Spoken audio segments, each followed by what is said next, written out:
El 14 de marzo de 2024, un equipo de buzos del Departamento de Rescate Acuático de Oklahoma descubrió un Mercedes-Benz 400 SL plateado a 42 pies de profundidad en el lago Cherokee. El vehículo había estado sumergido durante exactamente 28 años.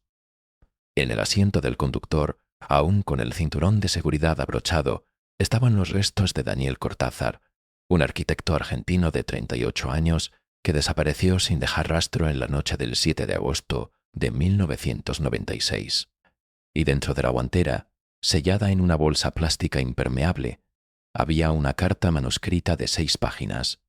Según los investigadores, alguien definitivamente no quería que ese Mercedes fuera encontrado nunca. Marcus Brennan, un buzo especializado en recuperación de vehículos con 22 años de experiencia, tocó primero la superficie del Mercedes. El agua del lago era turbia esa mañana, con visibilidad limitada a menos de 6 pies. Marcus había descendido siguiendo las coordenadas de un sonar que el equipo había usado durante 3 días consecutivos para mapear el fondo del lago. La primera vez que vi el brillo del metal plateado entre el lodo y las algas, pensé que era un bote, recordaría Marcus en su declaración oficial. Pero cuando me acerqué más, vi la estrella de Mercedes en el capó. Estaba completamente cubierta de percebes y vegetación acuática, pero la forma del auto era inconfundible. Marcus llamó a su compañero, Stephen Hayes, y juntos inspeccionaron el vehículo. Las ventanas estaban cerradas, las puertas bloqueadas desde adentro. Cuando Marcus iluminó el interior con su linterna submarina, vio la silueta en el asiento del conductor. Durante 3 segundos no se movió. Luego activó su radio de emergencia. A las 11:47 de la mañana, 6 patrullas del sheriff del condado de Cherokee rodearon el área norte del lago. A las 2:15 de la tarde, una grúa industrial comenzó a elevar lentamente el Mercedes. El agua café oscura caía en cascada desde las puertas, mientras el vehículo emergía como un fantasma metálico del pasado. Daniel Esteban Cortázar había llegado a Tulsa, Oklahoma, en abril de 1989, con un portafolio lleno de diseños arquitectónicos y un contrato de trabajo con Morrison & Associates, una firma de arquitectura comercial que estaba expandiéndose rápidamente en el suroeste de Estados Unidos. Nacido en Buenos Aires en 1958, Daniel había estudiado arquitectura en la Universidad de Palermo y trabajado durante 4 años en proyectos residenciales de lujo antes de decidir emigrar. Era un hombre meticuloso, conocido por su obsesión con los detalles y su capacidad para visualizar estructuras completas en su mente antes de tocar un lápiz. Daniel podía mirar un terreno vacío y describirte el edificio completo, hasta el color de las cortinas, decía su ex secretaria, Patricia Delmont, en una entrevista grabada en 2015. Era brillante, pero también era intensamente reservado. Nunca hablaba de Argentina. Nunca mencionaba familia. Era como si su vida hubiera comenzado el día que pisó Oklahoma. En 1992, Daniel se asoció con Robert Morrison y se convirtió en socio minoritario de la firma. Para 1995, su nombre aparecía en 17 proyectos comerciales valorados en más de $45 millones. Vivía en una casa moderna de 2 pisos en el exclusivo vecindario de Maple Ridge. Conducía su Mercedes plateado importado directamente de Alemania y usaba trajes italianos hechos a medida. Su vida personal, sin embargo, era un misterio cuidadosamente guardado. Daniel había estado saliendo con Rebecca Ashford, una consultora de relaciones públicas de 34 años, durante casi 2 años. Rebecca era estadounidense, rubia, extrovertida, todo lo opuesto a Daniel. Ella lo amaba profundamente, pero confesaría más tarde que nunca había conocido a ningún miembro de su familia. Nunca había escuchado la historia completa de por qué dejó Argentina. Cada 2 semanas, exactamente cada 2 semanas, Daniel desaparecía por 2 días. Recordaba Rebecca en su declaración de 1996. Decía que tenía reuniones con inversores en Dallas o Houston. Nunca me invitó. Nunca me dio detalles. Y si yo preguntaba demasiado, se ponía distante. Aprendí a no preguntar. Lawrence Chen, un arquitecto junior que trabajaba directamente con Daniel, notó algo extraño en junio de 1996. Daniel había comenzado a recibir llamadas telefónicas que lo hacían palidecer, llamadas que lo obligaban a salir de la oficina durante horas sin explicación. Una tarde lo vi hablando en español por teléfono en su auto, dijo Lawrence. Estaba gritando. Nunca había visto a Daniel gritar. Cuando regresó a la oficina, sus manos temblaban. Le pregunté si estaba bien. Me dijo que todo estaba perfecto, pero sus ojos decían lo contrario. El 15 de julio de 1996, la secretaria de Daniel, Patricia, descubrió por accidente un sobre manila escondido debajo de una pila de planos en su escritorio. Dentro había fotografías de Daniel con un hombre de unos 50 años. Cabello gris, traje oscuro. Las fotos habían sido tomadas en un estacionamiento, de noche, con teleobjetivo. Patricia nunca le preguntó a Daniel sobre las fotos, pero sí notó que durante las últimas 3 semanas antes de su desaparición, Daniel llegaba temprano a la oficina, a veces a las 5:30 de la mañana, y se iba tarde, a veces pasada la medianoche, como si estuviera evitando estar solo en su casa. El miércoles 7 de agosto de 1996 comenzó como cualquier otro día para Daniel Cortázar. 6:45 de la mañana. Daniel llegó a la oficina de Morrison & Associates. Patricia ya estaba allí, preparando café. Daniel llevaba un maletín de cuero que Patricia nunca había visto antes. 9:30 de la mañana. Daniel canceló todas sus reuniones del día. Le dijo a Robert Morrison que tenía un asunto personal urgente que resolver y que estaría de regreso el viernes. 12:20 del mediodía.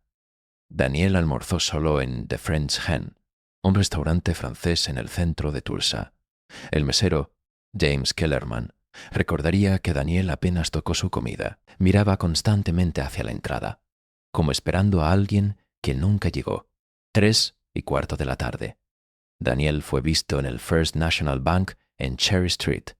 Retiró $18.00 en efectivo de su cuenta personal. La cajera, Linda Marston, declaró que Daniel parecía extremadamente nervioso y sudaba profusamente a pesar del aire acondicionado. 5:50 de la tarde. Daniel hizo una llamada desde un teléfono público en la estación de gasolina Shell en 70 y Sin Street. La llamada duró menos de 2 minutos. Un testigo, Gregory Hammond, que estaba llenando su tanque en la bomba adyacente, escuchó a Daniel decir en español: «Ya tengo el dinero. Dime dónde». 7:35 de la noche. Daniel llegó a su casa en Maple Ridge. Su vecino, Thomas Whitfield, lo vio entrar a su garaje. El Mercedes plateado estaba estacionado afuera, algo inusual porque Daniel siempre lo guardaba dentro del garaje. 8:10 de la noche. Rebecca llamó al teléfono de Daniel. No hubo respuesta. 9:22 de la noche. Un guardia de seguridad del complejo residencial de apartamentos Lake Point, ubicado a 7 millas al norte de Tulsa, vio el Mercedes plateado de Daniel entrar al estacionamiento. El guardia, Michael Torres, recordaba claramente el auto porque era el único Mercedes en todo el complejo esa noche. Daniel estacionó cerca del borde norte del estacionamiento, el área más cercana al lago. 9:40 de la noche. Christine Duval, una residente del complejo, estaba caminando a su perro cerca del lago cuando vio a un hombre parado junto al Mercedes plateado. Estaba mirando hacia el agua, declaró Christine. No se movía. Solo miraba. Pensé que era raro porque ya estaba oscuro y ese lado del lago no tiene iluminación. 10:15 de la noche, Christine pasó nuevamente por el área. El Mercedes seguía allí, pero el hombre había desaparecido. 10:47 de la noche. Rebecca llamó nuevamente, sin respuesta. A las 11:30 de la noche, Rebecca condujo hasta la casa de Daniel. Su auto no estaba allí. Las luces estaban apagadas. Tocó la puerta durante 10 minutos. Nadie respondió. El jueves 8 de agosto, a las 7 de la mañana, Rebecca llamó a la policía. El detective James Rutherford, un veterano de 18 años del Departamento de Policía de Tulsa, fue asignado al caso el 9 de agosto de 1996. Lo primero que descubrió Rutherford fue inquietante. Daniel Cortázar técnicamente no existía antes de 1989. No había registros de su vida en Argentina más allá de un certificado de nacimiento y un diploma universitario. No había registros de empleo previo. No había familia listada. Cuando Rutherford Contactó a la embajada argentina en Washington D.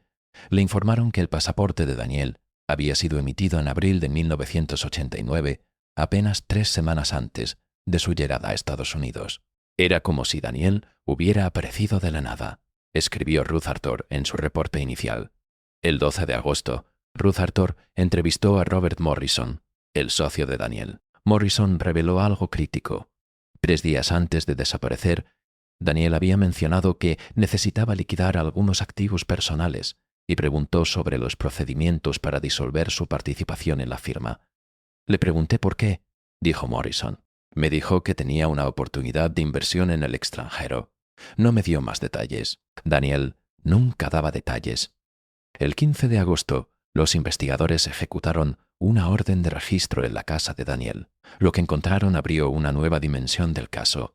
En un cajón cerrado, con llave en su oficina personal, había documentos bancarios que mostraban transferencias mensuales de $5 a una cuenta en las Islas Caimán. Las transferencias habían comenzado en enero de 1996 y continuaron hasta julio de 1996. En total, Daniel había transferido más de $380. También encontraron un pasaporte argentino a nombre de Eduardo Sandoval, con la fotografía de Daniel, emitido en 1987. El 20 de agosto, el FBI se involucró en la investigación. Un agente especial, Thomas Brennan, informó a Ruth Arthur que Daniel Cortázar, o Eduardo Sandoval, había sido investigado por la Interpol en 1988 en conexión con una red de lavado de dinero vinculada a organizaciones criminales en Buenos Aires. La investigación nunca resultó en cargos, pero Sandoval desapareció de Argentina en marzo de 1989, justo antes de que las autoridades emitieran una orden de arresto. Daniel no vino a Estados Unidos buscando oportunidades, dijo Brennan. Vino huyendo. Rebecca fue entrevistada 3 veces. En la tercera entrevista, el 27 de agosto, reveló algo que había olvidado mencionar. 2 semanas antes de desaparecer, Daniel le había dicho que, si algo le pasaba, ella debería olvidarlo completamente y seguir adelante con su vida. Le pregunté qué quería decir con eso, dijo Rebecca llorando. Me dijo que era solo por si acaso, que su trabajo a veces lo ponía en situaciones complicadas. No entendí. Ahora sí, la teoría del FBI era clara. Daniel había sido encontrado por personas de su pasado, personas que querían el dinero que él había tomado, o personas que querían silenciarlo permanentemente. El 10 de septiembre de 1996, sin pistas adicionales, sin cuerpo, sin evidencia forense, el caso fue clasificado como desaparición sospechosa bajo investigación activa. Para el año 2000, el caso estaba archivado. Cuando el Mercedes fue finalmente abierto el 15 de marzo de 2024, los técnicos forenses trabajaron durante 8 horas, documentando cada centímetro del interior. El cuerpo de Daniel Cortázar estaba casi completamente esqueletizado. El cinturón de seguridad aún cruzaba su pecho. Sus manos descansaban sobre el volante. No había señales de trauma físico. No había heridas de bala. No había fracturas visibles en el cráneo. Pero había algo más. En el piso del lado del pasajero había un ladrillo atado con alambre al pedal del acelerador. El análisis del sistema de transmisión mostró que el auto había estado en drive cuando entró al agua, y en la guantera, sellada cuidadosamente dentro de una bolsa Ziploc, estaba la carta. La carta estaba escrita en español, con la letra pequeña y precisa de Daniel. Estaba fechada el 7 de agosto de 1996, a las 8:45 de la noche. En ella, Daniel confesaba todo. Su nombre real era Eduardo Sandoval. Había trabajado como contador para una organización criminal en Buenos Aires que controlaba el tráfico de estupefacientes entre Argentina y Brasil. Durante 4 años, había lavado más de $20 millones a través de empresas fantasma y cuentas offshore. En 1988, cuando la Interpol comenzó a investigar, Eduardo tomó una decisión: robar $950,000 de las cuentas de la organización y desaparecer. Cambió su identidad, obtuvo un pasaporte falso y huyó a Estados Unidos. Pero en julio de 1996, alguien lo encontró. Un hombre que se identificó como Navarro lo llamó a su oficina y le dijo que tenía una semana para devolver el dinero robado más intereses, un total de $23 millones, o su familia en Buenos Aires moriría. El problema era que Daniel no tenía familia en Buenos Aires. Nunca la había tenido. Era huérfano desde los 12 años, pero Navarro le mostró fotografías de Rebeca, entrando a su apartamento, fotografías de Rebeca comprando café, fotografías de Rebeca durmiendo en su cama. «Ahora tienes familia», le había dicho Navarro. Daniel había pasado 3 semanas intentando reunir el dinero. Vendió acciones, liquidó cuentas, pidió préstamos. Llegó a $890,000. No era suficiente. La noche del 7 de agosto, Daniel recibió una llamada final. Navarro le dijo que tenía 24 horas para entregar los $23 millones completos, o Rebeca aparecería en el fondo del lago Cherokee. Daniel escribió en la carta: «No puedo darles lo que no tengo. No puedo dejar que Rebeca muera por mis pecados. Solo hay una salida que protege a todos menos a mí». La última línea de la carta decía: «Rebeca, si alguna vez lees esto, por favor perdóname. Yo elegí este camino hace mucho tiempo. Tú no mereces pagar por ello». El análisis forense concluyó que Daniel había conducido su Mercedes hasta el borde del lago Cherokee. Había atado el ladrillo al acelerador y había dejado que el auto se hundiera con él adentro. La causa oficial de muerte fue asfixia por ahogamiento. Navarro nunca fue identificado. La organización criminal nunca fue localizada. Rebecca Ashford se casó en 2001 y se mudó a Denver, Colorado. Cuando los investigadores le mostraron la carta en abril de 2024, lloró durante 20 minutos sin poder hablar. Finalmente dijo: «Él me salvó, y yo nunca lo supe. Todos estos años pensé que me había abandonado».